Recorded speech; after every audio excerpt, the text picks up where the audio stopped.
So this was the homework given that how many compounds show geometrical isomerism. तो यहाँ पे फटाफट से बता दो इस वाले केस में क्या यहाँ पे ज्योमेट्रिकल आइसोमेरिज्म होगा। अब आप देखो तो यहाँ पे क्या है, दिस इज ये एक 4 मेंबर्ड साइक्लोएल्कीन है ना, ये एक 4 मेंबर्ड साइक्लोएल्कीन है और इस डबल बॉन्ड के अक्रॉस BR प्रेजेंट है, ठीक है। और मैंने आपको बताया था कि साइक्लोएल्कीन्स जो होती हैं लोअर मेंबर्ड साइक्लोएल्कीन्स में आपका ज्योमेट्रिकल आइसोमेरिज्म नहीं होता, वो सिर्फ सिस फॉर्म में एग्जिस्ट करते हैं। तो यहाँ पे सिर्फ सिस फॉर्म हो सकता है, यहाँ पे ट्रांसफॉर्म नहीं हो सकता, इसीलिए इस मॉलिक्यूल में कोई ज्योमेट्रिकल आइसोमेरिज्म नहीं होगा, राइट, ठीक है। Next is with I mean in this compound, इसमें क्या होगा, इसमें ज्योमेट्रिकल आइसोमेरिज्म होगा। देखो इस डबल बॉन्ड के अक्रॉस तो नहीं होगा, क्यों, क्योंकि this is a double bond which is present in 4 membered ring, तो यहाँ तो नहीं होगा। बट इस साइक्लिक सिस्टम में हमारे पास इन दोनों कार्बन के अक्रॉस अगर आप देखो तो यहाँ पे एक मिथाइल और यहाँ पे एक मिथाइल है, तो यहाँ पे ज्योमेट्रिकल आइसोमेरिज्म हो सकता है। कैसे हो सकता है, एक आपका क्या बनेगा, एक ऐसा होगा जब मिथाइल मिथाइल क्या होगा, दोनों सेम साइड होगा, ठीक है, मिथाइल मिथाइल दोनों सेम साइड हो, सेम साइड का मतलब आइदर अबव द प्लेन और बिलो द प्लेन। और दूसरा क्या होगा, एक हो आपका अबव द प्लेन और दूसरा क्या हो जाए बिलो द प्लेन। तो ये एक दूसरा इसका स्ट्रक्चरल दूसरा एक स्टीरियोआइसोमर प्रोड्यूस होगा, ठीक है, जो कि आपका क्या होगा, ज्योमेट्रिकल आइसोमर होगा विद रिस्पेक्ट टू दिस। तो ये वाला मॉलिक्यूल आपका ज्योमेट्रिकल आइसोमेरिज्म शो करेगा, ठीक है। Now what about this compound, ये शो करेगा, ये शो करेगा। Again since it is a 5 membered cyclic system या साइक्लोएल्कीन, तो यहाँ पे इस डबल बॉन्ड के अक्रॉस तो नहीं हो सकता, डबल बॉन्ड के अक्रॉस तो नहीं होगा। But let us see some other cases. अब आप देखो इस वाले कार्बन के पास दोनों ग्रुप सेम है, मिथाइल मिथाइल, तो ये तो नहीं कर सकता।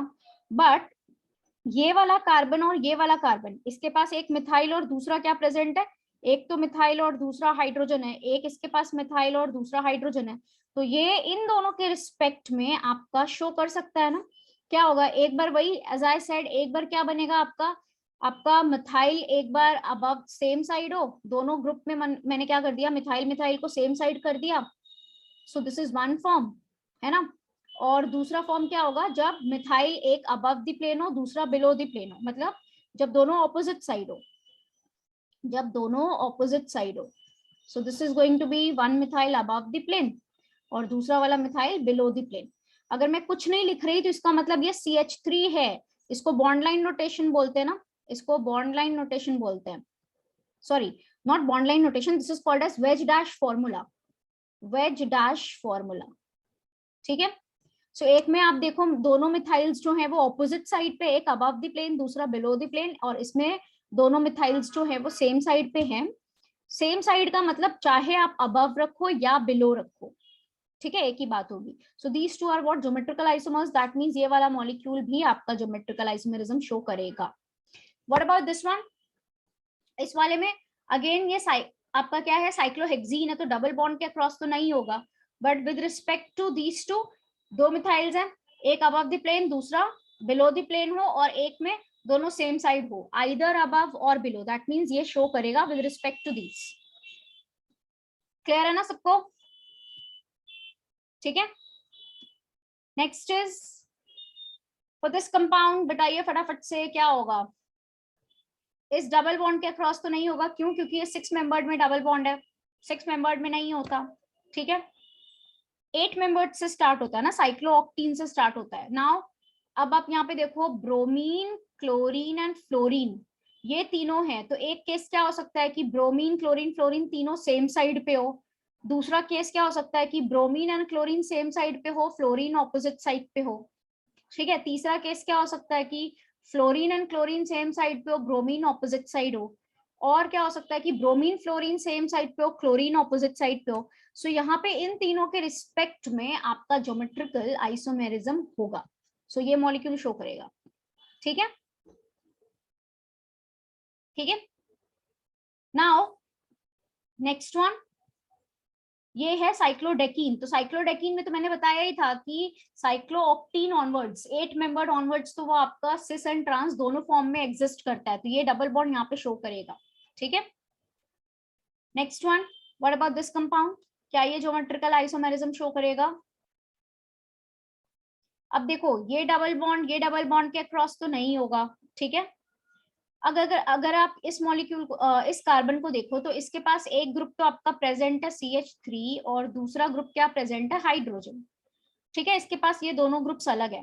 बट अगर आप इस कार्बन को देखो तो इसके पास क्या है, इसके पास दोनों CH3 है। दैट मीन्स चाहे आप इस वाले CH3 को अबव द प्लेन रखो या बिलो द प्लेन रखो, इसमें तो ये जो CH3 है ये हमेशा ही CH3 के साथ ही आएगा ना, इसमें CH3 above the plane and below the plane है। इसमें आप चाहे अबव द प्लेन रखो या बिलो द प्लेन रखो, it will give you the same arrangement, क्योंकि इसके पास दोनों ग्रुप सेम है। इसीलिए क्या होगा, ये मॉलिक्यूल ज्योमेट्रिकल आइसोमेरिज्म शो नहीं करेगा। ठीक है, so this was also not showing, और जो जो यहाँ पे दिखा रहा है वो हमने डिस्कस कर लिया। ठीक है,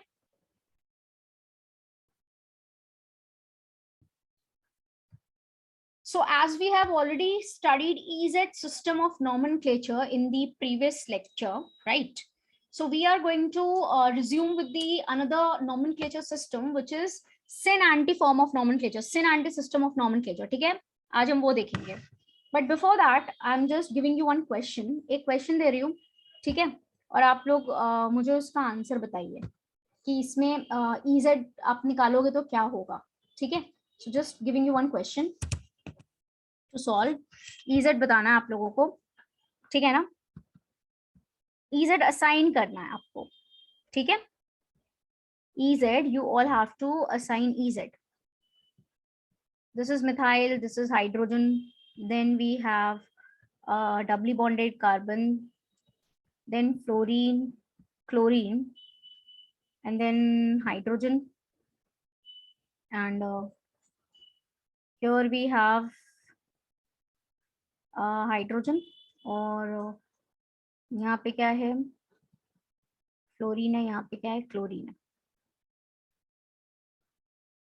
ठीक है, ठीक, now what you have to do, आप लोगों को यहाँ पे क्या करना है, आप लोगों को असाइन करना है यहाँ पे EZ to each of the double bonds. EZ assign करना है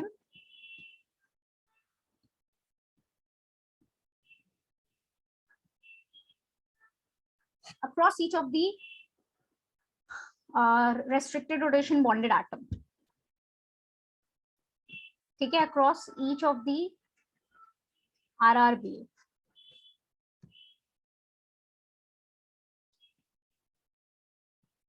restricted rotation bonded atom.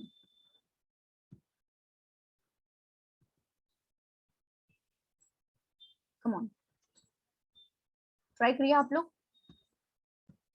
Okay, now the question is कि यहाँ पे ज्योमेट्रिकल आइसोमेरिज्म होगा या नहीं होगा, ये भी एक क्वेश्चन है। अब आप मुझे ये बताओ कि यहाँ पे रेस्ट्रिक्टेड रोटेशन कहाँ कहाँ पे है। इस डबल बॉन्ड के अक्रॉस, डबल बॉन्ड के अक्रॉस फ्री रोटेशन नहीं होता, डबल बॉन्ड के अक्रॉस फ्री रोटेशन नहीं होता, डबल बॉन्ड के अक्रॉस फ्री रोटेशन नहीं होता। So let me first see for this double bond. तो यहाँ पे अगर आप देखो इस वाले RRBA के साथ क्या है, एक फ्लोरीन दोनों डिफरेंट है, वेरी गुड, अच्छी बात है। इस वाले RRBA के साथ देखते हैं एक हाइड्रोजन है और दूसरा कार्बन है, ऑब्वियसली दोनों डिफरेंट है। In fact it is not carbon but this entire group is there, right. So मैंने सीधे सीधे बोल दिया कि हाइड्रोजन के साथ डायरेक्टली कनेक्टेड है, कार्बन के साथ डायरेक्टली कनेक्टेड है। I mean this entire group, if I talk about this entire group, तो ये दोनों क्या है, अलग है। तो यहाँ पे बिल्कुल होगा, यहाँ पे ज्योमेट्रिकल आइसोमेरिज्म इस डबल बॉन्ड के अक्रॉस बिल्कुल होगा।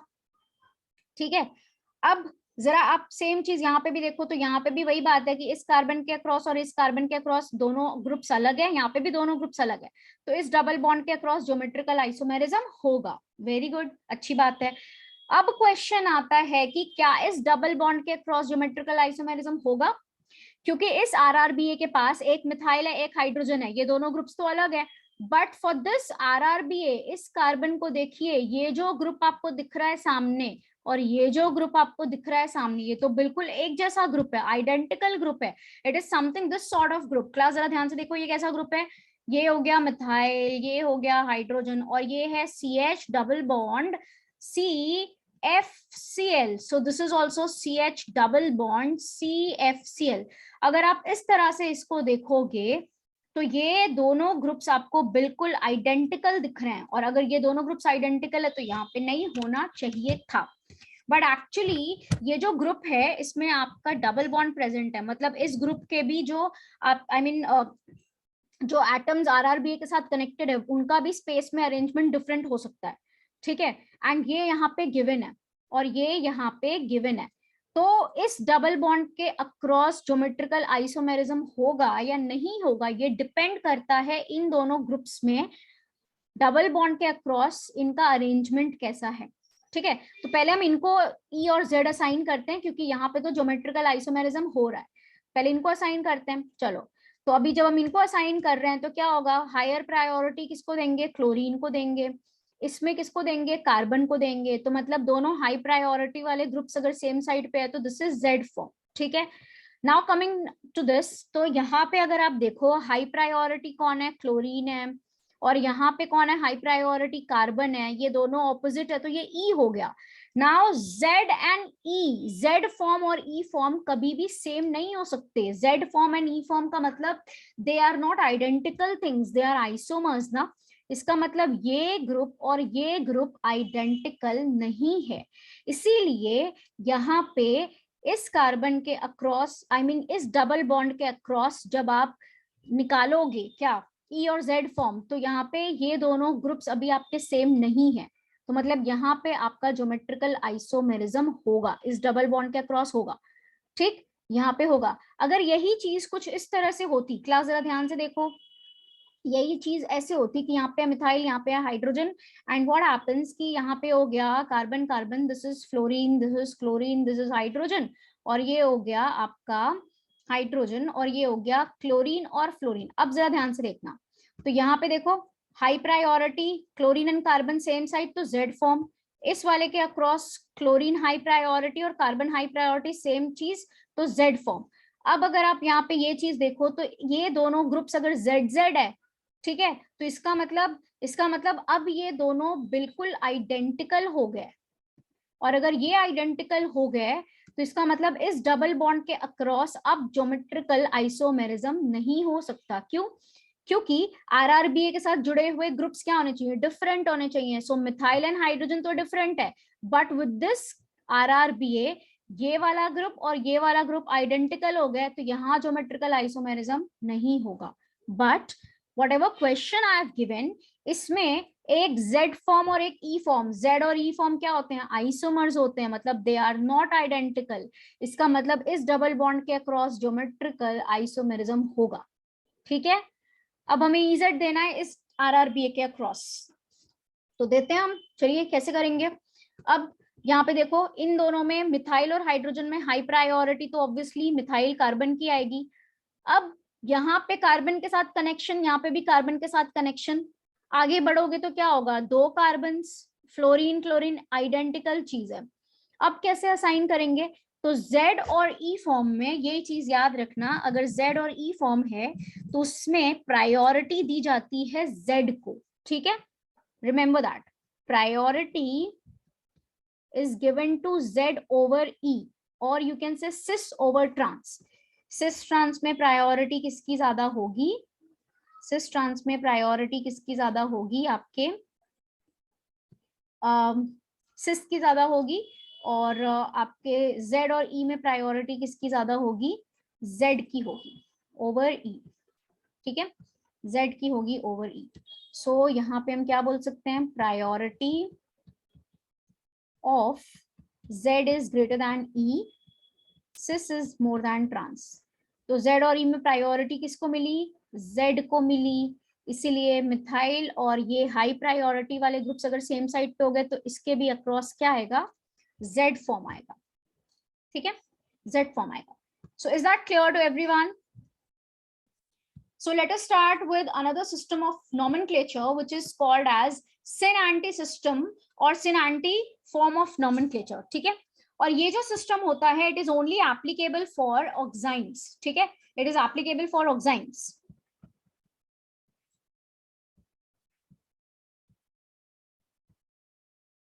इफ यू ऑल रिमेम्बर तो टॉटोमेरिज्म में मैंने ऑक्साइम की ऑक्साइम वाला जो आपका नाइट्रोसो ऑक्साइम टॉटोमेरिज्म पढ़ाया था, ठीक है। तो वहां पे मैंने बोला था कि ये ऑक्साइम आगे भी आएगा, है ना। तो ऑक्साइम में मैंने आपको क्या बोला था कि ऑक्साइम क्या होता है, ये फंक्शनल ग्रुप ऑक्साइम होता है, carbon double bond nitrogen, nitrogen bonded to OH is your oxime, ठीक है। इफ यू ऑल रिमेम्बर, अगर आप रिकॉल करो तो मैंने बोला भी था उस टाइम पे। तो देखो ऑक्साइम्स जो होते हैं वो बेसिकली दो तरह के होते हैं, एक होता है एल्डोक्साइम और एक होता है कीटोक्साइम, ठीक है। तो एल्डोक्साइम और कीटोक्साइम जो होते हैं दोनों में ज्यादा डिफरेंस नहीं होता, डिफरेंस होता है कि दोनों का ओरिजिन या जो दोनों का जो मेथड ऑफ प्रिपरेशन है उसमें स्टार्टिंग मटेरियल हमने क्या लिया था, ठीक है। बेसिकली देखो ऑक्साइम आपका बनता कैसे है, ऑक्साइम आपका कैसे बनता है, अगर आप लेते हो, इफ यू आर टेकिंग, अगर हम ले लेते हैं, दिस इज हाइड्रोजन, ये क्या है, ये एल्डिहाइड है, ठीक है, दिस इज एल्डिहाइड। हाइड्रोजन की जगह पे आप इसका आइसोटोप भी ले सकते हो, ठीक है, ड्यूटेरियम भी ले सकते हो, या आप ट्राइटियम भी ले सकते हो, या राइट प्रोटियम ड्यूटेरियम ट्राइटियम कुछ भी ले लो, उसका आइसोटोप ले लो। सो बेसिकली मैंने क्या बोला कि एल्डिहाइड, एल्डिहाइड का रिएक्शन हम करवाते हैं हाइड्रोक्सिल अमीन से, एल्डिहाइड का रिएक्शन करवाते हैं hydroxyl amine, this is called as hydroxyl amine, ठीक है, this is called as hydroxyl amine. इसका रिएक्शन कराते हैं, और ये चीज भी आप लोग बहुत डिटेल में पढ़ोगे एल्डिहाइड कीटोन्स चैप्टर में। अभी फिलहाल मैं आपको बता रही हूँ कि होता क्या है, यहां से आप वाटर एलिमिनेट कर दो, H2O पानी निकाल दो। सो एल्डिहाइड से निकला ऑक्सीजन, हाइड्रोक्सिल अमीन से निकल गए दो हाइड्रोजन्स, तो बनेगा क्या, आपका जो प्रोडक्ट बनेगा that is RC double bond N, carbon double bond nitrogen आ गया, ठीक है, and this is OH, so ये बना ऑक्साइन। और क्योंकि स्टार्टिंग में आपने एल्डिहाइड लिया था, सो बनने वाला जो ऑक्साइम होता है that is called as aldoxime, aldoxime. Now class जरा ध्यान से देखना, इस चीज में, इस मॉलिक्यूल में you have a restricted rotation across this double bond, pi bond, pi bond के अक्रॉस रेस्ट्रिक्टेड रोटेशन है। तो इसमें होता क्या है, इसमें इसके दोनों फॉर्म्स पॉसिबल होते हैं, दोनों फॉर्म्स का मतलब क्या पॉसिबल है, नाइट्रोजन के पास लोन पेयर भी और OH भी है, ठीक है। So this is one form, और दूसरा फॉर्म जो इसमें बनता है वो ये बनता है RC डबल बॉन्ड N, ठीक है, this is your OH, this is the loan pair, और ये H। अब जरा आप ध्यान से देखो, तो क्या ये दोनों नया अरेंजमेंट है स्पेस में, यहाँ पे आप देखो तो H एंड OH जो है ये दोनों सेम साइड पे है, H and OH on the same side, यहाँ पे आप देखो तो H and OH on the opposite side, ठीक है। सो ये दोनों क्या हो गए, ये दोनों स्टीरियो आइसोमर्स हो गए, ज्योमेट्रिकल आइसोमर्स हो गए। इसका मतलब जब आप यहाँ पे एल्डिहाइड का रिएक्शन करा रहे हो हाइड्रोक्सिल अमीन के साथ, तो RR भी है, यहाँ पे रेस्ट्रिक्टेड रोटेशन बॉन्डेड एटम कौन सा है, कार्बन एंड नाइट्रोजन। इनके साथ क्या कंडीशन है कि दोनों ग्रुप्स क्या होने चाहिए, डिफरेंट, नाइट्रोजन के साथ एक लोन पेयर और एक OH, कार्बन के साथ एक R और एक hydrogen, R means it is going to be either methyl, ethyl, propyl and so on. So ये दोनों अलग हो गए, इसी वजह से यहाँ पे डिफरेंट अरेंजमेंट पॉसिबल है। तो ये जब आप इसका रिएक्शन कराते हो तो यहाँ पे हमें प्रोडक्ट में दोनों आइसोमर्स मिलते हैं, but it is not necessary कि दोनों आइसोमर्स मिले। फॉर एग्जाम्पल अगर मैं इस एल्डिहाइड में स्टार्टिंग मॉलिक्यूल ले लूं फॉर्मल्डिहाइड, फॉर्मल्डिहाइड ले लूं HC डबल बॉन्ड O, ये वाला ले लूं, और इसका रिएक्शन कराऊं इसके साथ हाइड्रोक्सिल अमीन के साथ, तो आपको जो प्रोडक्ट मिलेगा वो ये मिलेगा, ये मिलेगा ना। So will it show geometrical isomerism, class will it show geometrical isomerism, अगर मैंने रिएक्शन फॉर्मल्डिहाइड से कराई तो क्या यहाँ पे मिलेगा हमें ज्योमेट्रिकल आइसोमर मिलेगा इसका, नहीं मिलेगा। क्यों नहीं मिलेगा, सिंपल सी बात है, इसके अक्रॉस ये दोनों ग्रुप्स क्या हो गए, सेम हो गए, तो यहाँ पे ज्योमेट्रिकल आइसोमर पॉसिबल नहीं है, ठीक है। सो इसका मतलब एल्डोक्साइन जो आपका बना, ठीक है, या जो ऑक्साइम आपका बन रहा है, उसमें भी एक नेसेसरी कंडीशन क्या है, नेसेसरी कंडीशन है कि आपके रेस्ट्रिक्टेड रोटेशन बॉन्डेड एटम के अक्रॉस ग्रुप्स क्या होने चाहिए, डिफरेंट होने चाहिए, है ना। तो इसमें तो कोई ज्योमेट्रिकल आइसोमेरिज्म नहीं है, यहाँ पे नो ज्योमेट्रिकल आइसोमेरिज्म, ठीक है। Is that clear class?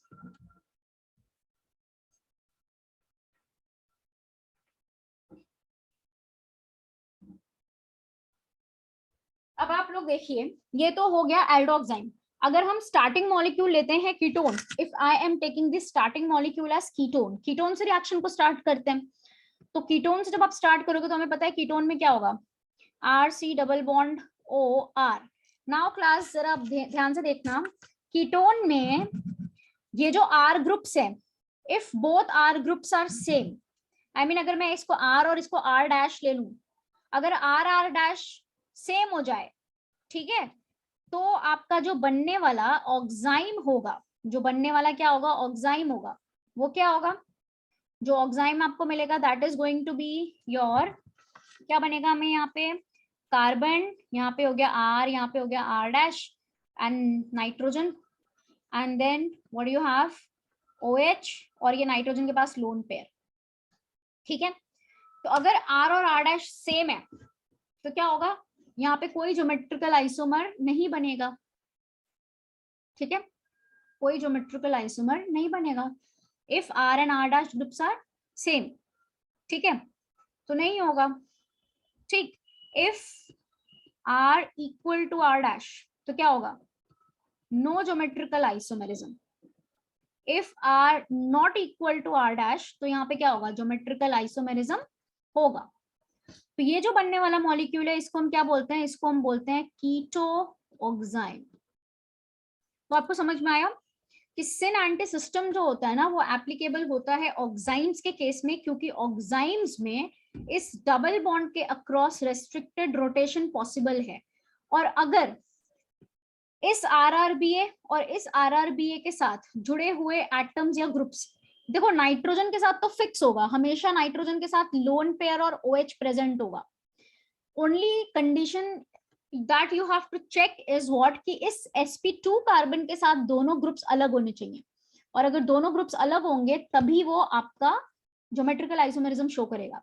और जब कभी भी ज्योमेट्रिकल आइसोमेरिज्म होगा तो इसका मतलब ये दोनों आइसोमर्स हो गए, है ना।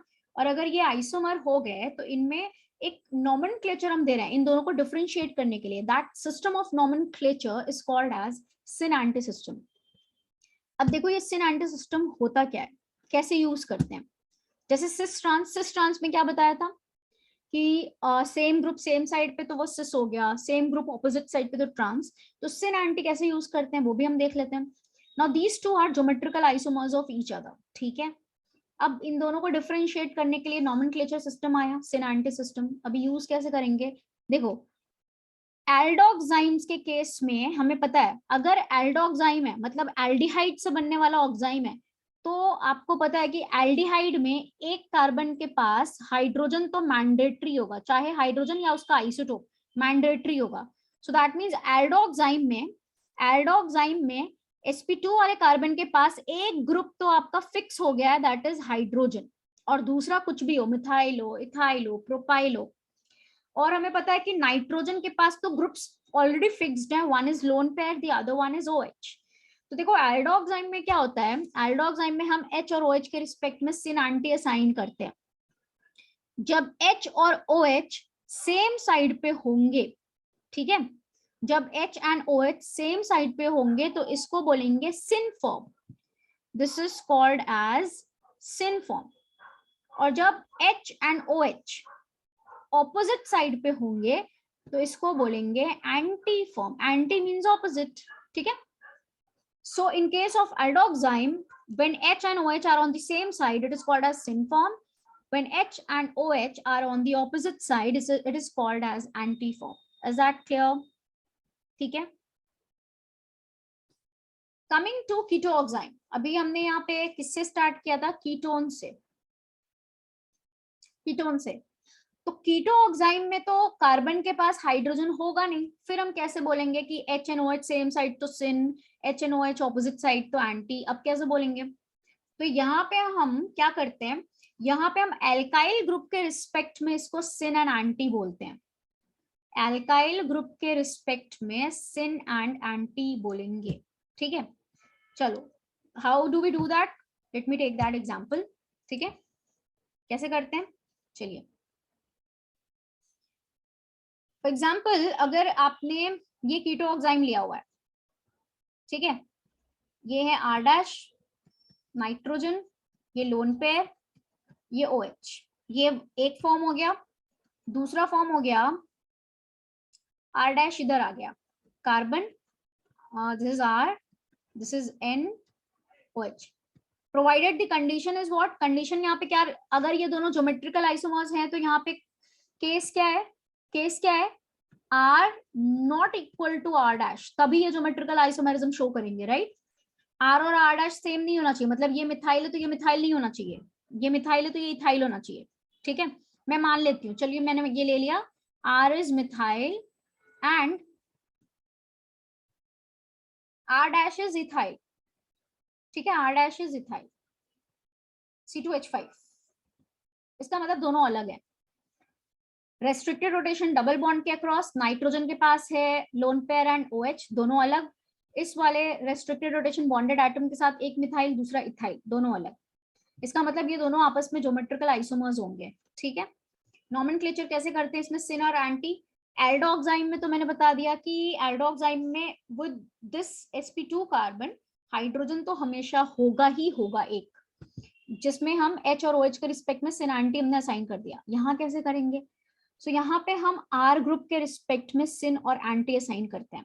If you look at this molecule, तो यहाँ पे R डैश जो है वो OH के सेम साइड है, तो R डैश के रिस्पेक्ट में ये सिन हो गया, R डैश के रिस्पेक्ट में ये सिन हो गया, तो उसको हम क्या बोलेंगे, we will call it as syn R dash. अगर आप सिन के फॉर्म में नॉमेनक्लेचर कर रहे हो तो सिन के बाद डायरेक्टली जो ग्रुप सिन होगा OH के रिस्पेक्ट में उसको पहले लिखोगे, सिन R डैश, उसके बाद R लिखोगे and then you have to write ketoxime. For example जैसे मैंने यहाँ पे बोला कि R डैश क्या है, इथाइल है, तो इथाइल के रिस्पेक्ट में OH सेम साइड पे, तो आप लिखोगे सिन इथाइल, और मिथाइल ऑपोजिट है तो उसके बाद मिथाइल बाद में आएगा, मिथाइल देन कीटोक्साइम, तो ये इसका नाम हो गया, ठीक है। अब यहाँ पे आप यहाँ पे सिन के फॉर्म में भी इसका नॉमेनक्लेचर कर सकते हो और एंटी के फॉर्म में भी कर सकते हो। जब आप एंटी के फॉर्म में करोगे तो देखो, एंटी OH के रिस्पेक्ट में एंटी कौन है, ऑपोजिट कौन है, R है। OH के रिस्पेक्ट में एंटी कौन है, R है। तो जब आप एंटी के फॉर्म में इसका नॉमेनक्लेचर करोगे तो ठीक है, एंटी, तो एंटी कौन है, R है, तो पहले R को लिखोगे एंटी R, फिर R डैश कीटोक्साइम, कीटोक्साइम, ठीक है। तो यहाँ पे R कौन है, मिथाइल है, तो मिथाइल अगर एंटी है तो आप इसका नॉमेनक्लेचर करोगे तो क्या लिखोगे इसको, इट बी एंटी, फिर पहले किसको लिखोगे, मिथाइल, क्योंकि एंटी है, मिथाइल देन इथाइल देन कीटोक्साइम। तो अगर आप इसको सिन के फॉर्म में एक्सप्रेस कर रहे हो तो इसको भी सिन के फॉर्म में एक्सप्रेस करो, इसको अगर एंटी के फॉर्म में एक्सप्रेस कर रहे हो तो इसको भी एंटी के फॉर्म में एक्सप्रेस कर दो, आप दोनों तरीके से कर सकते हो। तो पहले इसको सिन के फॉर्म में करते हैं। अगर आप इसको सिन के फॉर्म में करोगे तो बताओ OH के रिस्पेक्ट में सिन कौन है, OH के रिस्पेक्ट में सिन कौन है, R है, तो पहले हम R लिखेंगे, सिन R देन R डैश कीटोक्साइम। और अगर आप एंटी के फॉर्म में इसका नॉमेनक्लेचर करोगे तो एंटी के फॉर्म में नॉमेनक्लेचर करोगे तो एंटी विल बी, यहाँ पे एंटी कौन है, R dash, so this is anti R dash, फिर R कीटोक्साइम, ठीक है। Is that clear. For example जैसे मैंने बोला ना इथाइल मिथाइल, तो अगर मैं यहाँ पे ले लूं इसको, ये हो गया आपका, दिस इज योर C2H5, और ये कार्बन, ये नाइट्रोजन, ये लोन पेयर, ये OH, और ये हो गया मिथाइल। चलिए इसका नॉमेनक्लेचर अगर हम करते हैं सिन के फॉर्म में, अगर आप करोगे तो सिन के फॉर्म में क्या होगा, मिथाइल सिन है, OH के रिस्पेक्ट में मिथाइल सिन है, सो सिन मिथाइल देन इथाइल कीटोक्साइम। एंटी के फॉर्म में करते हैं, चलो एंटी के फॉर्म में कर देते हैं। एंटी कौन है, C2H5 OH के रिस्पेक्ट में एंटी है, तो पहले इथाइल आएगा, anti ethyl methyl ketoxime. Is that clear class, बोलो बच्चों, क्लियर है आप लोगों को, क्लियर है ना, ओके। नाउ मैंने आप लोगों को बोला था कि EZ सिस्टम जो होता है वो एक ब्रॉडर क्लासिफिकेशन है, EZ सिस्टम को आप हर जगह अप्लाई कर सकते हो। सिन एंटी ऑक्साइम्स में एप्लीकेबल है, सिस ट्रांस वहां पे है जहां पे कोई ग्रुप सेम होना चाहिए दोनों RRBA के साथ, बट EZ आप कहीं पे भी अप्लाई कर सकते हो, ठीक है। सो चलो मैं अभी आपको बोल रही हूँ कि यहाँ पे तो आप सिन एंटी यूज कर सकते हो, यहाँ पे आप EZ भी करो। अगर मैं इस डबल बॉन्ड के क्रॉस EZ असाइन करना चाहूँ तो हम कैसे करेंगे, how can we do that? अब बताओ, डबल बॉन्ड के क्रॉस प्रायोरिटी हमें देनी होगी CIP रूल्स के अकॉर्डिंग। सो नाइट्रो इस कार्बन के अक्रॉस आपका क्या प्रेजेंट है, C2H5 है। इस कार्बन के अक्रॉस आपका क्या प्रेजेंट है, C2H5। So C2H5 is CH2CH3 है ना, CH2CH3 है और ये है CH3। अब बताओ CH2CH3 एंड CH3 में प्रायोरिटी किसकी ज्यादा है? पहला एटम तो आएगा कार्बन, कार्बन फर्स्ट एटम पे डिसीजन नहीं होगा। अब इस कार्बन के साथ डायरेक्टली कौन कौन बॉन्डेड है? इस कार्बन के साथ एक कार्बन और 2 हाइड्रोजन डायरेक्टली बॉन्डेड होंगे, एक कार्बन और 2 हाइड्रोजन डायरेक्टली बॉन्डेड होंगे। और ये सब चीजें आप लोगों को स्ट्रक्चर बनाना आना चाहिए, because this is something like CH3 और 2 हाइड्रोजन, CH2 2 हाइड्रोजन। सो अब इस कार्बन के साथ डायरेक्टली क्या क्या बॉन्डेड है, carbon hydrogen hydrogen, but with respect to this carbon hydrogen hydrogen hydrogen. So decision तो यहीं पे हो गया, कार्बन और हाइड्रोजन में कार्बन को प्रायोरिटी देंगे, सो this is the high priority. ये हो गया हाई प्रायोरिटी वाला ग्रुप। अब यहाँ पे आते हैं कि यहाँ पे प्रेजेंट है आपका एक लोन पेयर और यहाँ पे एक प्रेजेंट है आपका, दिस इज लोन पेयर और ये क्या है, ये बॉन्ड है ना, बॉन्ड पेयर। तो लोन पेयर और बॉन्ड पेयर में किसकी प्रायोरिटी ज्यादा होगी? Lone pair and bond pair में किसकी प्रायोरिटी ज्यादा होगी? बॉन्ड पेयर की प्रायोरिटी ज्यादा होगी लोन पेयर से, ठीक है। So this is high priority group. सो यहाँ पे ये हाई प्रायोरिटी हो गया, ठीक है। और अगर ये हाई प्रायोरिटी हो गया तो this form is going to be your, कौन सा फॉर्म हो जाएगा क्लास बोलो? This form is going to be your E form. Opposite हो गया ना, हाई प्रायोरिटी वाले ग्रुप्स ऑपोजिट साइड हो गए, high priority groups are on the opposite side, therefore ये E form. So bond pair and lone pair में bond pair को priority दी ज्यादा। So since we are studying स्टीरियोआइसोमेरिज्म, ठीक है, तो यहाँ पे टर्मिनोलॉजी है विच इज स्टीरियो सेंटर। तो स्टीरियो सेंटर क्या होता है? स्टीरियो सेंटर जो होता है, it is the atom which is responsible for stereoisomerism. और वो स्टीरियोआइसोमेरिज्म चाहे ज्योमेट्रिकल हो या ऑप्टिकल हो। So the atom which is responsible for stereoisomerism, it is called as stereo centre, ठीक है। तो लिख लो आप लोग, atom responsible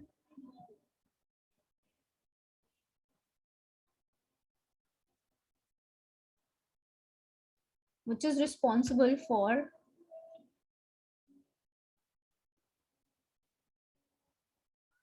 stereoisomerism, atom which is responsible for stereoisomerism। और इस ये स्टीरियोआइसोमेरिज्म का मतलब चाहे ज्योमेट्रिकल हो या ऑप्टिकल, ठीक है। That atom is called as stereo centre.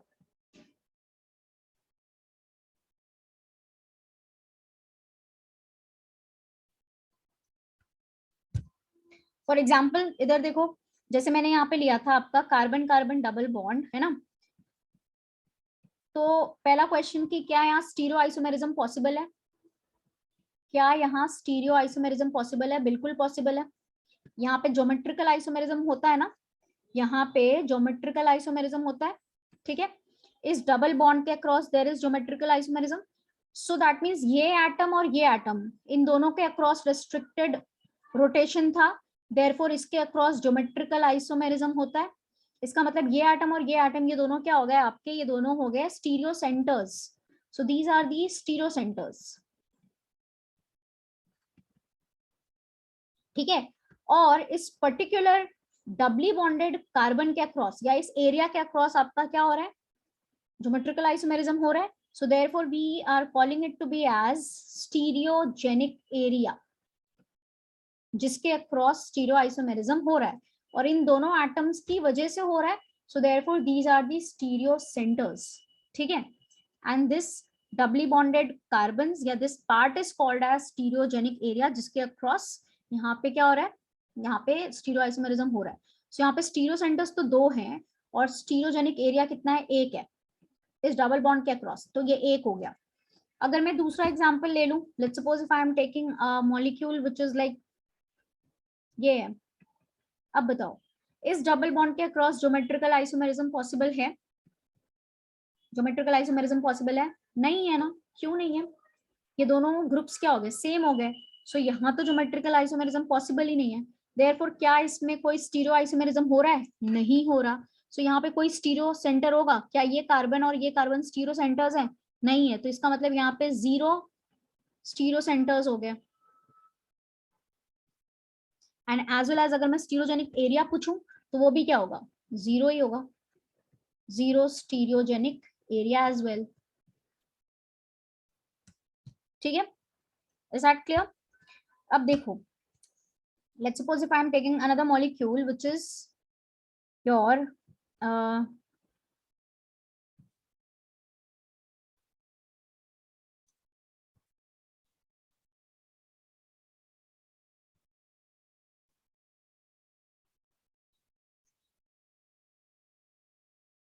this is one form,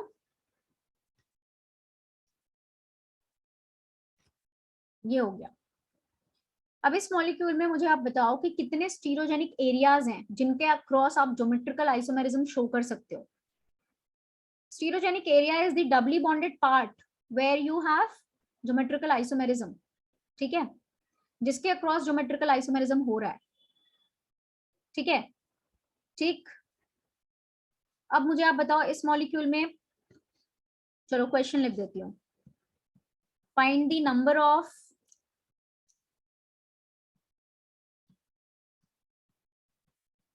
stereogenic area, ठीक है, which is responsible for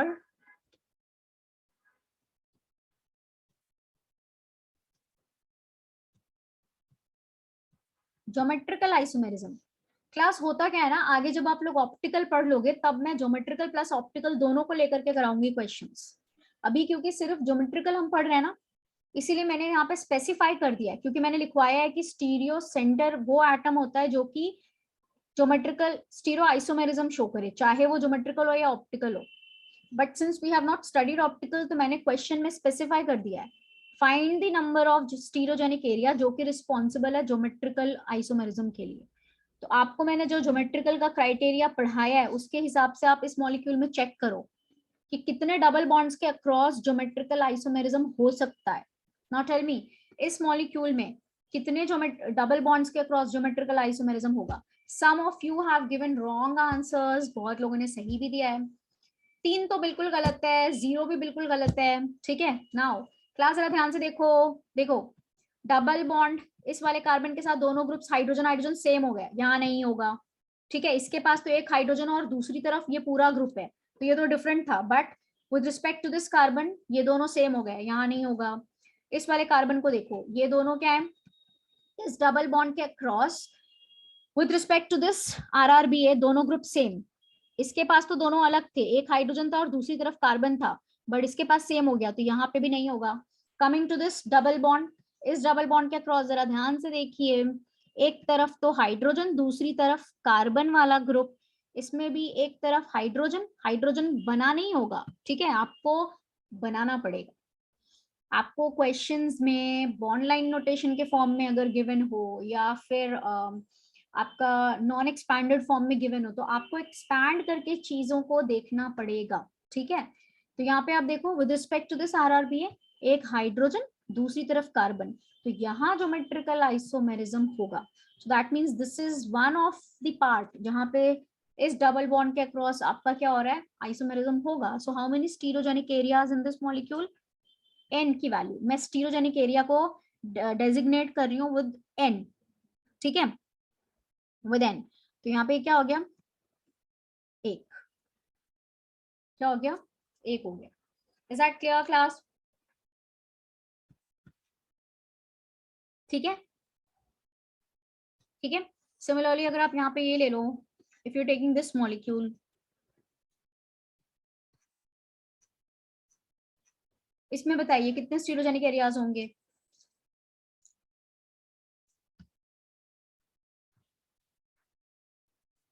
इसमें कितने स्टीरियोजेनिक एरियाज होंगे?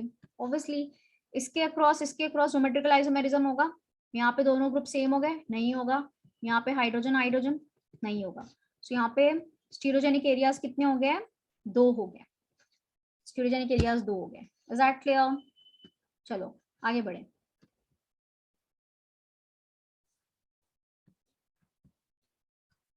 If I am taking, let's suppose,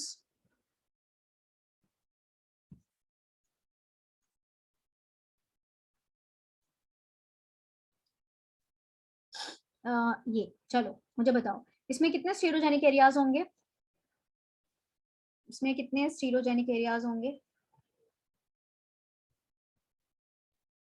Now if we look at this question, तो यहाँ पे ये वाला पार्ट है आपका क्यूमुलेटेड अल्कीन। क्यूमुलेटेड अल्कीन, और क्यूमुलेटेड अल्कीन्स में मैंने आपको क्या बताया था कि ये वाला कार्बन और ये वाला कार्बन आउट ऑफ प्लेन होते हैं, और ज्योमेट्रिकल आइसोमेरिज्म शो करने के लिए मैंने क्या बताया था कि आरआरबीए के साथ ग्रुप्स क्या होने चाहिए, आई मीन आरआरबीए वाला एटम भी सेम प्लेन में होना चाहिए। तो यहाँ पे इसके अक्रॉस तो कोई ज्योमेट्रिकल आइसोमेरिज्म नहीं होगा। बट अगर आप इस डबल बॉन्ड के अक्रॉस देखो तो इधर एक तरफ है कार्बन, एक तरफ है hydrogen, similarly hydrogen and carbon groups different, so यहाँ ज्योमेट्रिकल आइसोमेरिज्म होगा। तो यहाँ पे स्टीरियोजेनिक एरिया कितना होगा? That is going to be 1। ठीक है, सो यहाँ पे स्टीरियोजेनिक एरियाज कितने हो गए? 1 हो गया। Now I am telling you something, एक आपको ट्रिक बता रही हूँ, याद रखना। वो ट्रिक क्या है जो बाद में भी काम आएगी? देखो क्यूमुलेटेड अल्कीन्स में जब भी आपके डबल बॉन्ड्स, ठीक है, लाइक अगर 2 डबल बॉन्ड्स एडजेसेंट पोजीशन पे है, ठीक है, मतलब even number of pi bonds cumulated है तो वो एडजेसेंट पोजीशन पे ही होंगे, तो वहां ज्योमेट्रिकल आइसोमेरिज्म नहीं होता। वहां ज्योमेट्रिकल आइसोमेरिज्म नहीं होता, वहां ऑप्टिकल आइसोमेरिज्म हो सकता है, provided the other conditions are satisfied. दूसरी कंडीशंस हम देखेंगे वो क्या होती है, वो बाद में देखेंगे। ग्रुप्स अलग अलग होने चाहिए। सेम ग्रुप अगर मान लो आ जाए तो नहीं होगा, मतलब दोनों हाइड्रोजन हाइड्रोजन जैसा आ जाए तो नहीं होगा, बट ऑप्टिकल पढ़ा नहीं है। बट अभी तक ये याद रख लो कि अगर क्यूमुलेटेड अल्कीन्स है जिसमें 2 पाई बॉन्ड्स एडजेसेंट पोजीशन पे है, वो ज्योमेट्रिकल आइसोमेरिज्म शो नहीं करते। बट अगर odd number of pi bonds हो, odd number of pi bonds हो, लेट्स सपोज 3 हो 5 हो, तो वहां ज्योमेट्रिकल आइसोमेरिज्म की कंडीशन सेटिस्फाई अगर सारी हो रही है, मतलब ग्रुप्स भी अलग हैं, तो वो ज्योमेट्रिकल आइसोमेरिज्म शो कर सकता है। ऑप्टिकल शो नहीं कर सकता, ऑप्टिकल शो नहीं कर सकता। एंड मैं बार बार बोल रही हूँ, provided the other conditions are satisfied as well. ठीक है, अब जैसे यहाँ पे देखो, यहाँ पे क्या होगा, ये जब जब आपके इवन नंबर है 2 है, तो 2 में क्या होता है, ये दोनों एटम्स जो है they are not in same plane, इसलिए ज्योमेट्रिकल आइसोमेरिज्म शो नहीं करेगा। ठीक है, बट अगर यही चीज ऐसे ले लिया होता हमने, लेट्स सपोज ये कोई एग्जांपल लिया होता, ये 3 डबल बॉन्ड्स बिल्कुल एडजेसेंट पोजीशन पे है, 3 डबल बॉन्ड्स, ठीक है, तो 3 डबल बॉन्ड्स के अक्रॉस ज्योमेट्रिकल पॉसिबल है, प्रोवाइडेड ये पूरा एक स्टीरियोजेनिक एरिया हो गया, ये पूरा एक स्टीरियोजेनिक एरिया हो गया, प्रोवाइडेड आरआरबीए के अक्रॉस ग्रुप्स क्या होने चाहिए, डिफरेंट होने चाहिए। Now this is my RRBA, this is my RRBA. एक चीज याद रखना, जब odd number of pi bonds adjacent पे होंगे तो ये वाला एटम और ये वाला एटम सेम प्लेन में होगा, they are in the same plane. Even number में ये वाला एटम और ये वाला एटम सेम प्लेन में नहीं है। अब दूसरी कंडीशन भी सेटिस्फाई होनी चाहिए, सिर्फ इतना नहीं है कि यहाँ पे ऑड नंबर आ गए तो ज्योमेट्रिकल होगा। दूसरी कंडीशन क्या होनी चाहिए कि आरआरबीए के साथ जुड़े हुए ग्रुप्स क्या होने चाहिए, डिफरेंट होने चाहिए। सो एक तो हाइड्रोजन दिख रहा है आपको, दूसरा कार्बन दिख रहा है। इस तरफ देखो, एक कार्बन दिख रहा है और दूसरा क्या है, हाइड्रोजन है। 4 बॉन्ड्स होने चाहिए ना कार्बन के। सो ये क्राइटेरिया भी फुलफिल हो गया। देयरफॉर ये भी एक स्टीरियोजेनिक एरिया है जिसके अक्रॉस ज्योमेट्रिकल आइसोमेरिज्म होगा। सो this is one stereogenic area, this is another stereogenic area. ये एक स्टीरियोजेनिक एरिया हो गया और ये दूसरा हो गया। इसके अक्रॉस भी चेक करो, एक तरफ कार्बन दूसरी तरफ हाइड्रोजन, हाइड्रोजन कार्बन। सो ये भी एक स्टीरियोजेनिक एरिया हो गया, यहाँ भी ज्योमेट्रिकल आइसोमरिज्म होगा। सो इसमें कितने स्टीरियोजेनिक एरियाज हो गए? 2 हो गए। इसमें कितना हो गया? 1 हो गया। Is that clear? ये मैंने जो आपको, now let us see how we can find out the total number of geometrical isomers with the help of a certain formula. वैसे तो बेस्ट मेथड पता है क्या होता है? हमेशा ड्रॉ करके total number of structure geometrical isomers या कोई भी स्ट्रक्चरल या स्टीरो आइसोमर्स को पता करना, क्योंकि वहां पे सबसे कम पॉसिबिलिटी होती है कि आप सारे केसेस, सारे पॉसिबिलिटीज जो कि रूल आउट कर सकते हो, उसके बाद एकदम एकदम क्लैरिटी मिलती है कि कौन कौन से नए स्ट्रक्चर्स बन रहे हैं।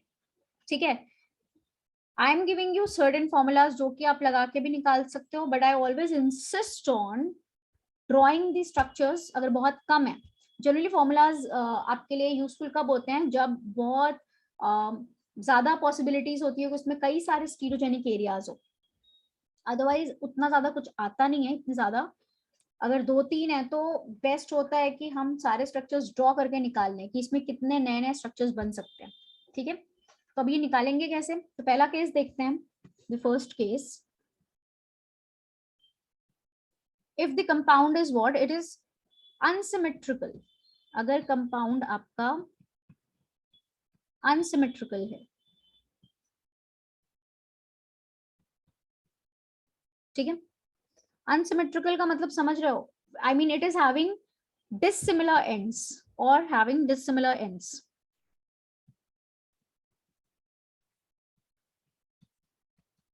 एग्जाम्पल के थ्रू वो क्लियर होगा। हैविंग डिसिमिलर एंड्स, ठीक है। तो यहाँ पे हम कौन सा फॉर्मूला लगाएंगे total number of geometrical isomers निकालने के लिए?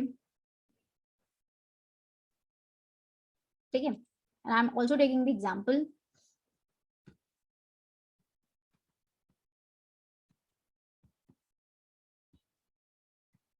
तो देखो, अगर कंपाउंड अनसिमेट्रिकल है या हैविंग डिसिमिलर एंड्स, तो इसका मतलब, पहले मैं एग्जांपल ले लेती हूँ। For example I am taking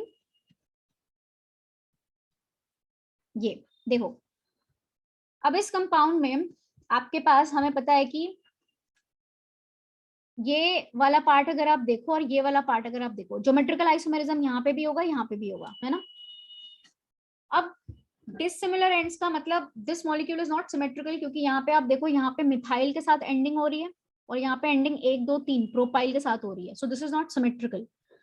अगर मैंने ऐसा ले लिया होता क्लास, अगर मैंने ऐसा लिया होता ये, तो ये सिमेट्रिकल हो जाता है ना। ये देखो, ये क्या होता आपका? ये सिमेट्रिकल है, इधर भी मिथाइल की एंडिंग और इधर भी मिथाइल की एंडिंग। सो ये एग्जाम्पल हो गया सिमेट्रिकल का और ये एग्जाम्पल हो गया अनसिमेट्रिकल का। ठीक है, इतना तो क्लियर है। So that is what I meant जब मैंने अनसिमेट्रिकल बोला था। सो पहले मैं अनसिमेट्रिकल का ले रही हूँ ना, तो let me take the example for unsymmetrical. तो अनसिमेट्रिकल में देखो, कंपाउंड अगर अनसिमेट्रिकल है मतलब डिसिमिलर एंड्स प्रेजेंट है, और चाहे उसमें इवन नंबर या ऑड नंबर में स्टीरियोजेनिक एरियाज हो, तो स्टीरियोजेनिक एरियाज तो निकालना मैंने अभी आपको सिखाया। एन यहाँ पे हम लेंगे स्टीरियोजेनिक एरियाज को, number of stereogenic areas.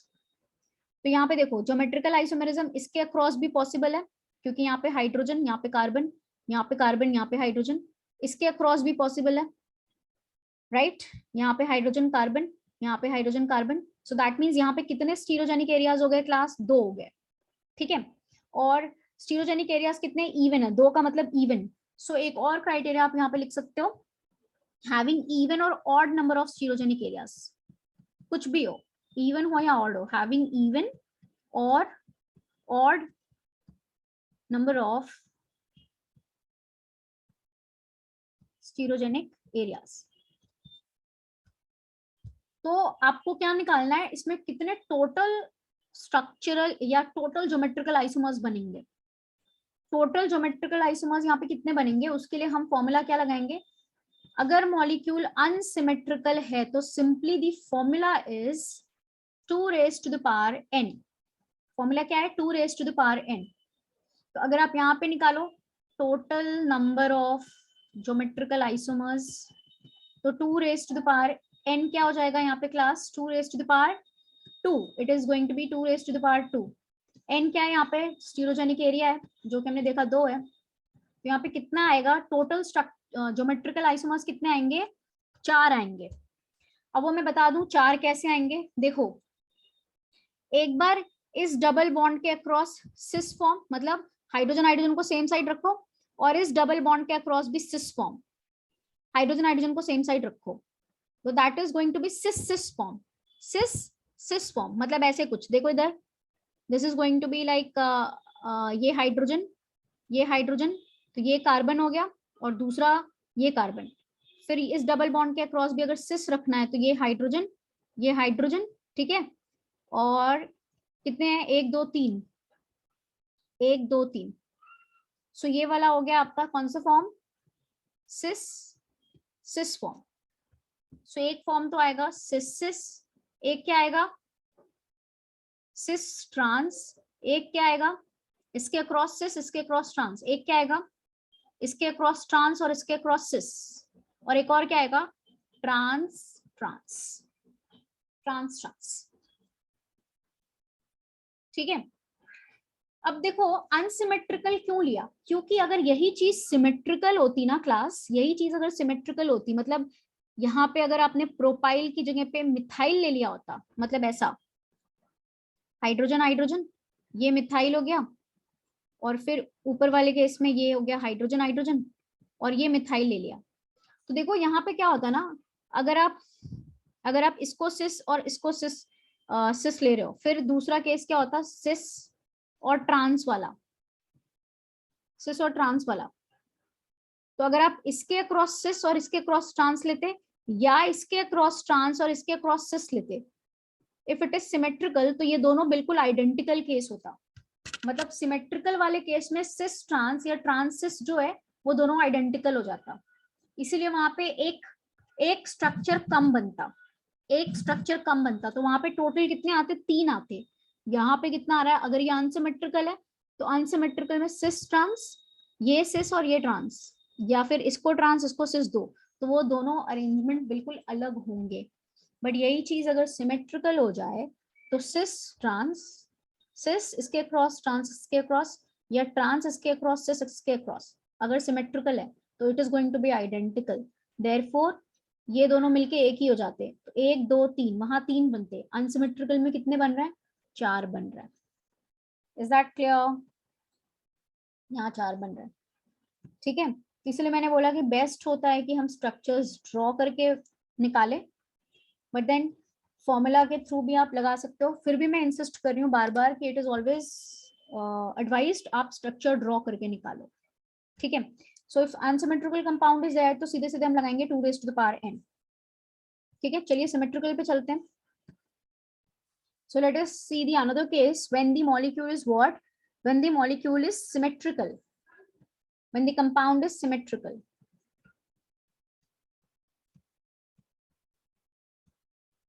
Symmetrical का मतलब having similar ends or similar ends,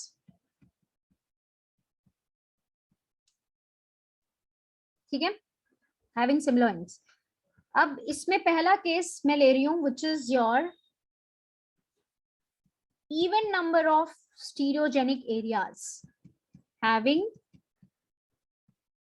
even number of stereogenic area,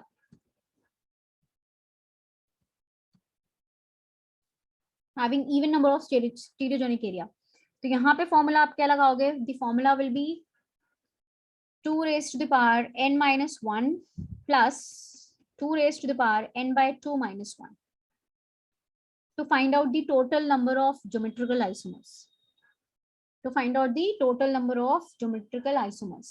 और एग्जाम्पल ले लेते हैं, एग्जाम्पल लिया,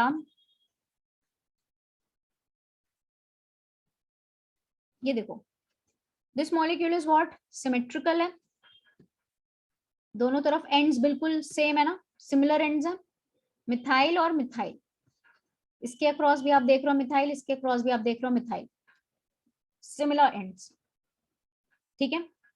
अब बात करते हैं कि इसमें कितने स्टीरोजेनिक एरियाज हैं। पहले तो आपको ये देखना पड़ेगा कि क्या आइसोमेरिज्म हो रहा है, तभी स्टीरोजेनिक एरियाज निकलेगा, बिल्कुल हो रहा है, हाइड्रोजन कार्बन, हाइड्रोजन कार्बन, यहाँ पे हाइड्रोजन कार्बन, तो मतलब यहाँ पे दोनों के अक्रॉस हो रहा है, तो यहाँ पे n की वैल्यू कितनी हो गई, 2 हो गई।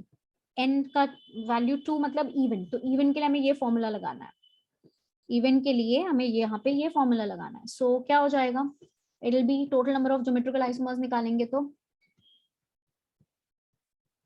क्या होगा, 2 रेज टू द पावर यहाँ पे 2 - 1 plus 2 raise to the power क्या होगा, 2/2 - 1 मतलब 0 हो गया यहाँ पे, तो ये क्या होगा 2 raise to the power 1 plus 2 raise to the power 0, तो क्या हो जाएगा 2 + 1 कितने हो जाएंगे, 3 हो जाएंगे। तो यहाँ पे टोटल कितने हो गए, 3 हो गए।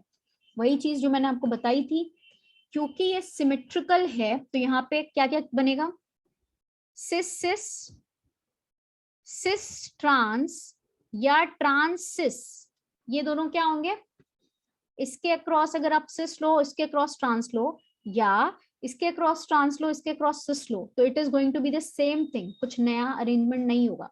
सो ये एक ही चीज है, same identical.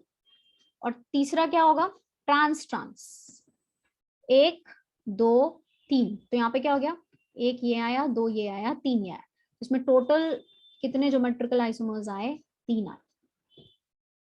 Is that clear class, ठीक है, okay. Next case, if you see,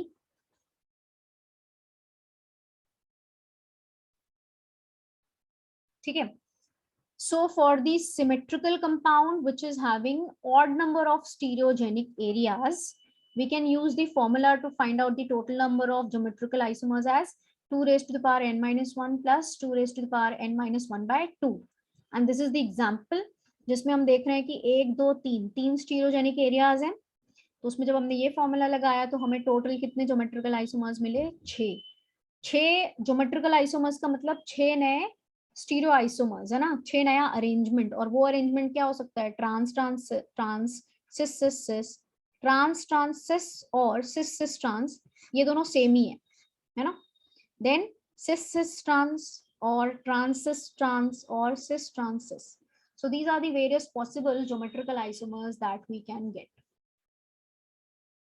चलिए, अब एक मैंने ये चीज बोली थी, I always insist on finding out the total number of geometrical isomers, like अगर number of stereogenic areas काफी कम है तो it is always advised कि आप बना करके उसके structures draw करो, ठीक है, क्योंकि बहुत बार cyclic systems भी होते हैं, तो it is always better कि आप वहाँ पे total structures निकालने के लिए structures draw करके निकालो, ठीक है। तो यहाँ पे एक point note करके भी लिख लो that if molecule is cyclic, if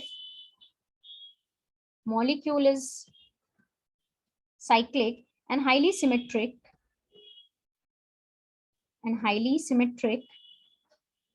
because ultimate problem कहाँ पे आती है, जब सिस्टम सिमेट्रिकल होता है तो उसमें बहुत सारे केसेस रिपीट होते हैं, है ना, वो रेपिटेशंस आते हैं, ठीक है। अनसिमेट्रिकल है तो आई मीन नया नया स्ट्रक्चर ज्यादा पॉसिबल होता है वहां पे, ठीक है। So if the molecule is cyclic and highly symmetric, then number of geometrical isomers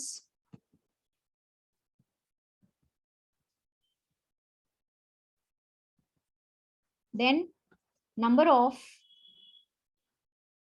symmetric, बस symmetric, highly symmetric का मतलब symmetric और कुछ नहीं, and if the molecule is symmetric, बहुत कंफ्यूजन होता है तुम सबको, and molecule is symmetric and it is symmetric, ठीक है, then number of geometrical isomers are found by drawing these structures,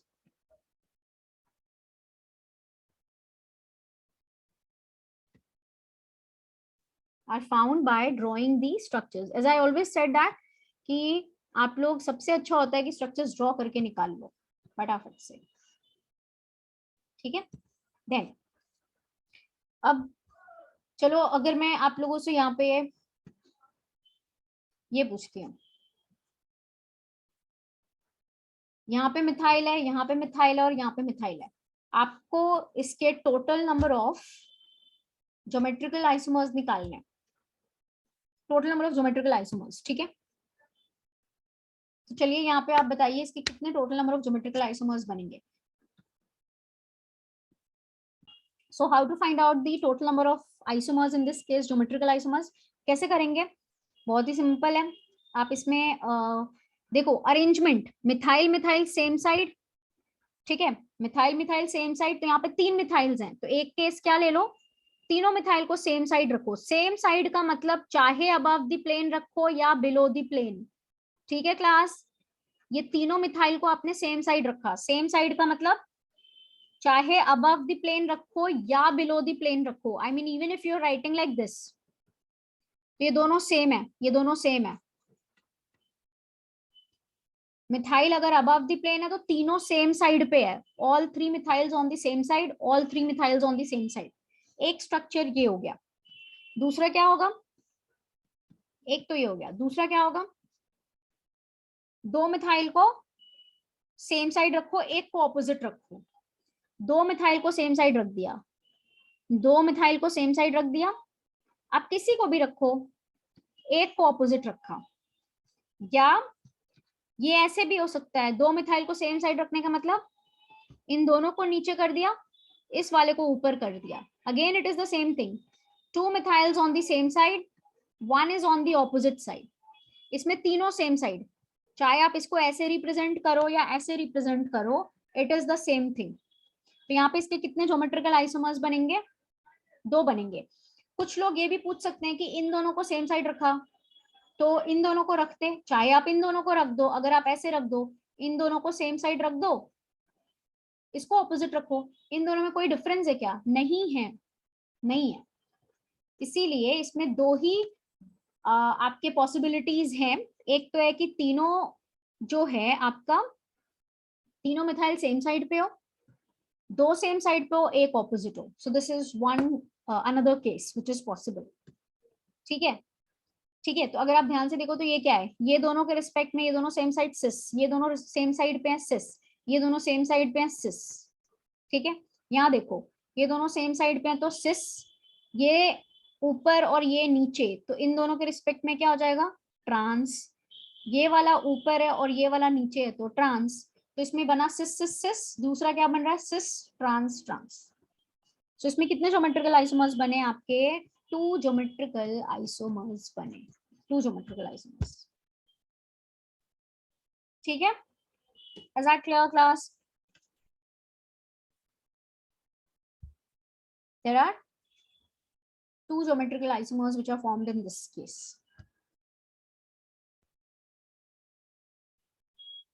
ठीक है, चलिए आप लोगों के लिए होमवर्क है, draw the geometrical isomers for this.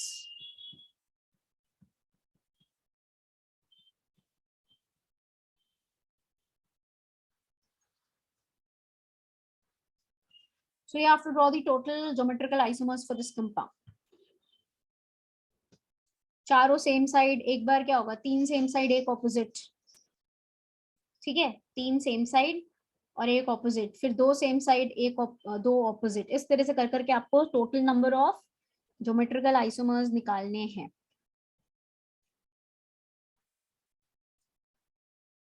Is that clear class? ठीक है, okay. And one more question. Draw geometrical isomers for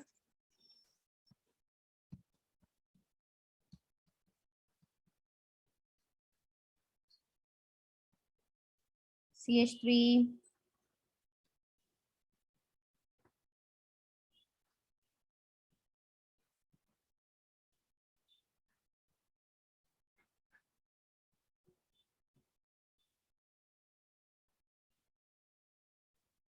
देखती हूँ कितने लोग दिमाग चलाते हैं यहाँ पे। Now let us see some points regarding the physical properties of geometrical isomers. ठीक है, although we know that these are some of the basic points जो कि और भी सारे टॉपिक्स में कवर किए जाते हैं, तो ये यहाँ पे हम फटाफट से देख लेते हैं कुछ जनरलाइज्ड पॉइंट्स, ठीक है, some generalised points. So the first one that we are going to see is what dipole moment. अगर हम बात करें डाइपोल मोमेंट की, तो देखो generally, I am saying generally, not always, generally cis form का जो डाइपोल मोमेंट होता है सिस का, वो ट्रांस से ज्यादा होता है. I said generally, not always, ठीक है. फॉर एग्जाम्पल अगर आप देखो, ये मैंने सिस फॉर्म लिया और ये ट्रांसफॉर्म लिया, ठीक है, तो आपको पता ही है कि ये कार्बन sp2 है और ये वाला कार्बन sp3 है, तो यहाँ पे डायरेक्शन क्या होगा, sp3 से sp2 की तरफ, राइट. ये sp2 कार्बन है और ये वाला sp3 है, तो डायरेक्शन क्या होगा, sp3 से sp2. तो डाइपोल मोमेंट यहाँ पे effective, net effective dipole moment आपका दोनों का ऐड होगा, right. I mean I just want to say that ये जीरो नहीं है, इट इज नॉट जीरो, कुछ वैल्यू होगी. यहाँ पे अगर आप देखो तो यहाँ पे डायरेक्शन क्या होगा, sp3 से sp2 की तरफ. यहाँ पे आप डायरेक्शन देखो तो sp3 से sp2 की तरफ. और and in fact groups are same, ये वाला भी मिथाइल है और ये वाला भी मिथाइल है. तो मैग्नीट्यूड वाइज दोनों का क्या होगा, डाइपोल मोमेंट क्या होता है, mu is equal to q into d, right. Distance and then q is the charge. So the magnitude wise भी क्या होगा, सेम ही होगा, जो इनका चार्ज सेपरेशन होगा. And direction is what, opposite. तो यहाँ पे नेट डाइपोल मोमेंट जो आएगा वो क्या हो जाएगा, कैंसिल आउट हो जाएगा ना, तो नेट डाइपोल मोमेंट क्या होगा, जीरो होगा. तो यहाँ पे हम देख सकते हैं कि सिस का डाइपोल मोमेंट जो है वो ट्रांस से ज्यादा है. तो वही चीज मैंने जनरली बोली थी, but as I said that it is not always the case, right. ये जरूरी नहीं होता कि ये केस हमेशा हो, है ना, जरूरी नहीं होता कि ये केस आपका हमेशा हो, ठीक है. नाउ नेक्स्ट अगर हम यहाँ पे देखते हैं तो यहाँ पे इफ यू हैव, मान लो एक तरफ है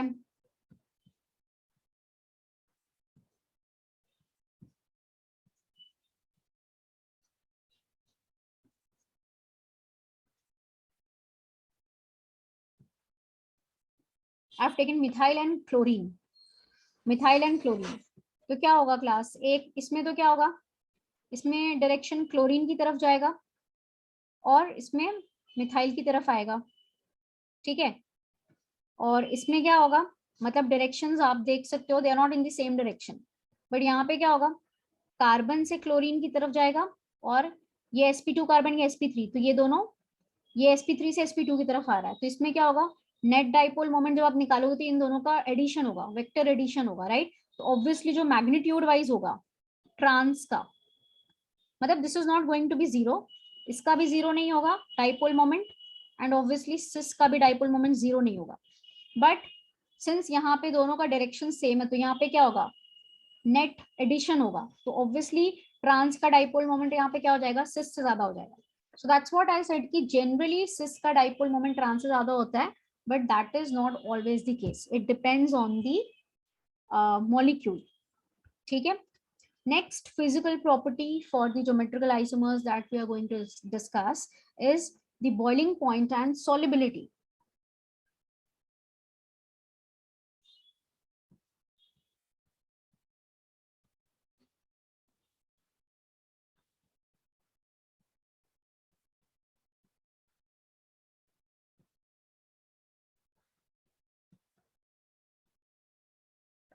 Boiling point and solubility.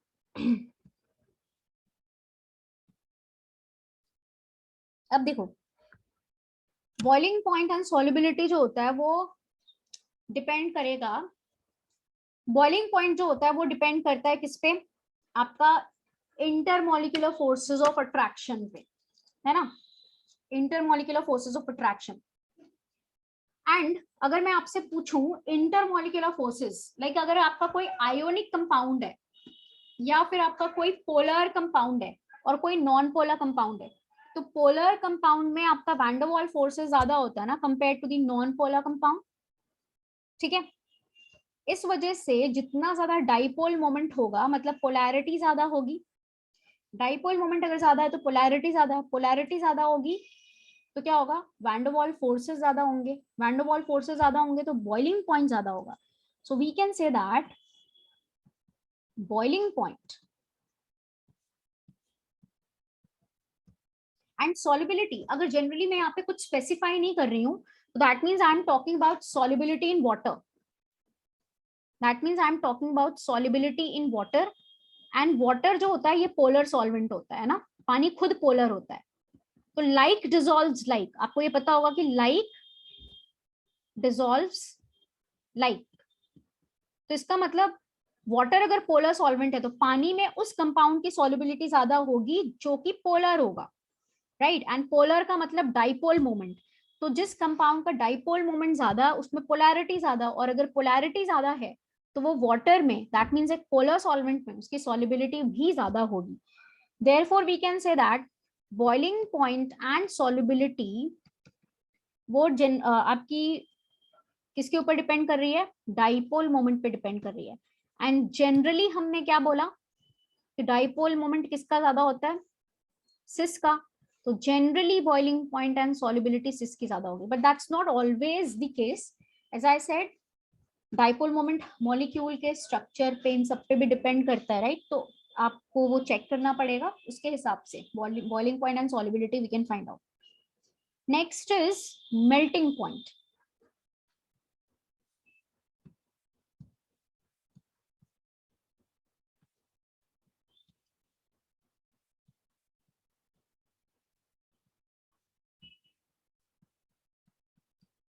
Next is melting point.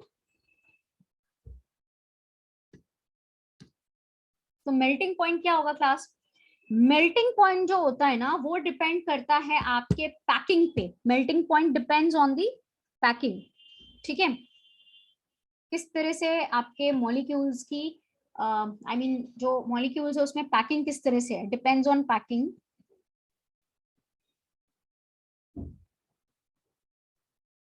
ठीक है. एंड यहाँ पे जनरली देखो होता क्या है कि मेल्टिंग पॉइंट जो होता है ट्रांस का, मेल्टिंग पॉइंट जो होता है वो ट्रांस का जनरली क्या होगा, ज्यादा होगा मेल्टिंग पॉइंट ऑफ सिस. क्योंकि अगर आप यहाँ पे देखो, I am taking this trans form and I am taking this cis form. तो जब आप इसमें पैकिंग कराओगे ना, मतलब एक के ऊपर स्टैकिंग समझ लो, एक के ऊपर आप एक की लेयरिंग करा रहे हो, तो ट्रांसफॉर्म में ये पैकिंग जो होगी ना वो ज्यादा एफिशिएंटली होगी, ज्यादा क्लोजली स्पेस्ड, ये एक दूसरे के ऊपर लेयर्ड हो सकते हैं, या फिर ज्यादा स्पेस नहीं होगी.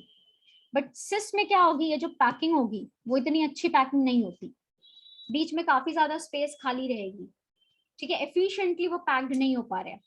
तो जितना एफिशिएंटली वो पैक्ड होंगे मॉलिक्यूल्स, कम स्पेस में ज्यादा मॉलिक्यूल्स, राइट, मोर वैन डर वाल फोर्सेस, तो क्या होगा, वहां पे मेल्टिंग पॉइंट ज्यादा होगा. इसी वजह से जनरली आपके जो ट्रांस का मेल्टिंग पॉइंट होता है वो सिस से ज्यादा होता है, due to efficient packing, more efficient packing.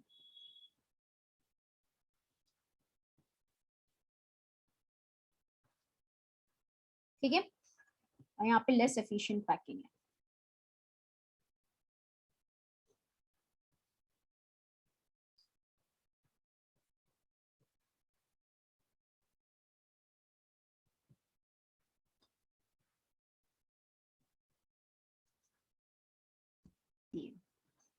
So if we compare the stability of the cis form versus the transform, it is said that generally the transforms are more stable compared to the cis form. ठीक है. और इसका reason क्या होता है, reason ये होता है कि अगर आप cis form को देखो तो ये ग्रुप है CH3, ये ग्रुप है CH3, ठीक है. This is hydrogen, this is hydrogen. So this is the cis form, this is the transform. तो यहाँ पे हम ये बोलते हैं कि आपके जो बल्की ग्रुप्स हैं, मतलब अगर आप CH3 का भी स्ट्रक्चर एक्सपैंड करके ड्रॉ करोगे तो this is going to be hydrogen hydrogen hydrogen, है ना.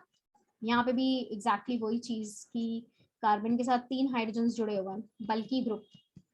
सो हम यहाँ पे क्या बोलते हैं कि ये जो बल्की ग्रुप्स हैं they are in close proximity with each other.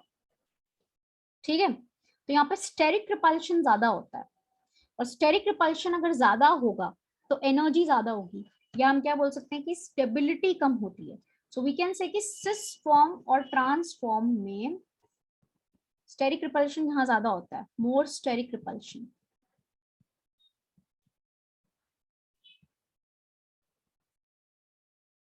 More steric repulsion,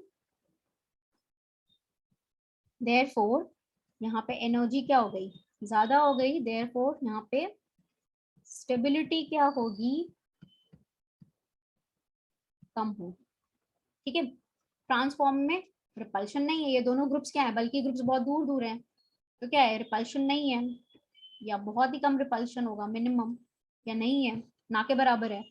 सो क्या होगा, एनर्जी वाइज कम होगा, या स्टेबिलिटी क्या होगी, ज्यादा होगी। ठीक है, एक और केस लेती हूँ यहीं पे, कंपेयर करें अगर हम स्टेबिलिटी,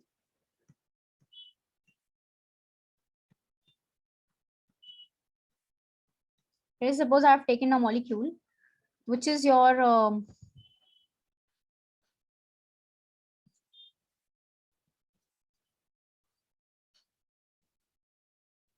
OHH, OHH and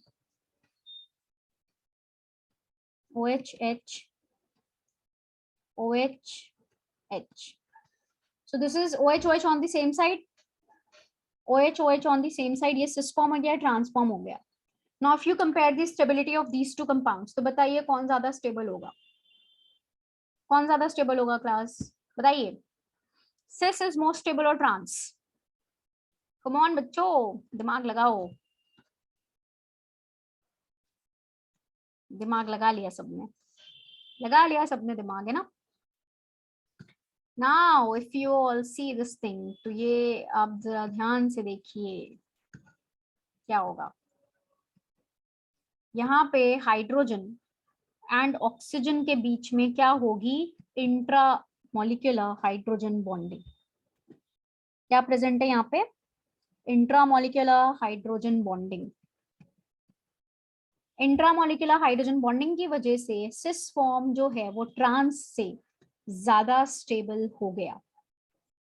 दिखा आप लोगों को भी इंट्रामोलिकुलर हाइड्रोजन बॉन्डिंग? हाँ जी बोलिए। तो फिर क्या हो गया, यहाँ पे आपका स्टेबिलिटी सिस का ट्रांस से ज्यादा हो गया। ठीक है, इफ यू हैव मान लीजिए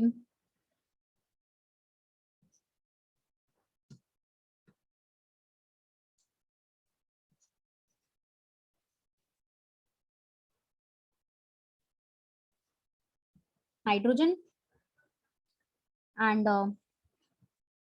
you have NH3 plus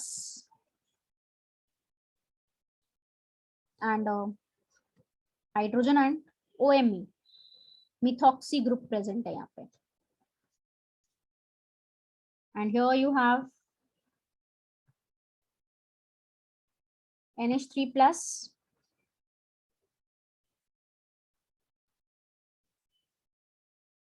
and hydrogen. Now tell me, out of these two, ये मतलब क्या है, hydrogen hydrogen on the same side, तो ये सिस फॉर्म हो गया, ये हो गया transform. So out of these two, which form is more stable? कौन सा फॉर्म ज्यादा स्टेबल है क्लास? तो यहाँ पे आपका सिस फॉर्म जो है वो ट्रांसफॉर्म से ज्यादा स्टेबल होगा। कैसे? NH3 plus, right, NH3 plus. So यहाँ पे hydrogen is connected to nitrogen, है ना? यहाँ पे हाइड्रोजन जो है वो कनेक्टेड है नाइट्रोजन के साथ। ये इसको अगर मैं ऐसे बना दूं, नाइट्रोजन पे प्लस और इसके साथ 3 हाइड्रोजन कनेक्टेड है, and here you have OMe, this is OMe। तो यहाँ पे भी क्या होगा, यहाँ पे इनके बीच में हाइड्रोजन बॉन्डिंग हो जाएगी। ठीक है, यहाँ पे भी आपकी क्या हो गई, intramolecular hydrogen bonding. So the cis form is more stable than the trans form. ठीक है, तो इसीलिए बोला था कि जनरली जो cis form होता है वो ज्यादा स्टेबल होता है trans form से. ठीक है, generally the cis form is more stable than trans form, but it is not always the case. ठीक, is that clear class? ठीक है. अच्छा, अब मैंने आप लोगों को बताया था एक चीज कि साइक्लोएल्कीन्स में 7 मेंबर तक कोई ज्योमेट्रिकल आइसोमेरिज्म नहीं होता, मतलब they always exist in cis form. उनका ट्रांसफॉर्म बनता ही नहीं क्योंकि बहुत एंगल स्ट्रेन होता है. अब 8 membered and 8 members onwards like cyclooctene, cyclononene, cyclodecene से मैंने बताया था कि वहां ज्योमेट्रिकल आइसोमेरिज्म होगा, वहां सिस एंड ट्रांस दोनों फॉर्म एग्जिस्ट करते हैं. ठीक है, तो एक पॉइंट नोट करके लिख लो, एक पॉइंट लिख लो that up to 11 membered cycloalkene, up to 11 membered cycloalkene, cis form is more stable.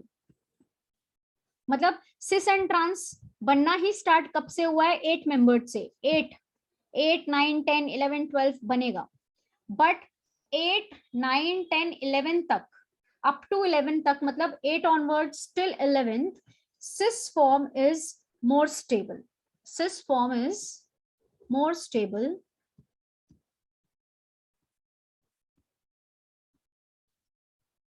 than trans form.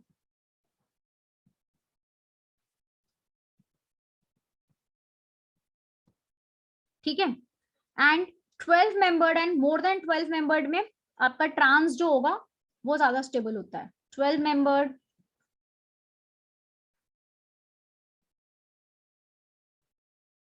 and onwards, trans form is more stable. ठीक है, तो मतलब जो यहाँ पे 10 मेंबर्ड हमने लिया था ना, इफ यू ऑल रिमेम्बर, ये 10 मेंबर्ड था, ये आपका सिस वाला फॉर्म है, राइट? और इसी का हमने ट्रांसफॉर्म ऐसे बनाया था, ये हाइड्रोजन इधर, ये इधर. So if this is the cis form, this is the transform, तो इन दोनों में ज्यादा स्टेबल, अप टू 11 मेंबर्ड मैंने क्या बोला, सिस ज्यादा स्टेबल होगा. ठीक है, एंड 12 मेंबर्ड ऑनवर्ड्स में ट्रांसफॉर्म की स्टेबिलिटी सिस फॉर्म से ज्यादा होगी. सो this is all about the geometrical isomerism. मतलब ज्योमेट्रिकल आइसोमेरिज्म में आई हैव कवर्ड योर, सबसे पहले तो क्या क्राइटेरिया होगा, then how to find out the geometrical isomers, then nomenclature system in the geometrical isomers, EZ, syn, anti, cis, trans, right? Then after we have seen how to find out the total number of geometrical isomers, जिसके लिए stereogenic areas निकालना सिखाया. And then properties, physical properties of the geometrical isomers, किस तरह से cis और trans में जब आप comparison करते हो related to dipole moment, boiling point, solubility, stability. So we have the general trend, that's the general trend, right? Obviously molecule पे भी बहुत सारी चीजें depend करती हैं. So this is all we have covered about geometrical isomerism. And in the next class we'll be starting with optical isomerism, जो कि बहुत important होता है. ठीक है class?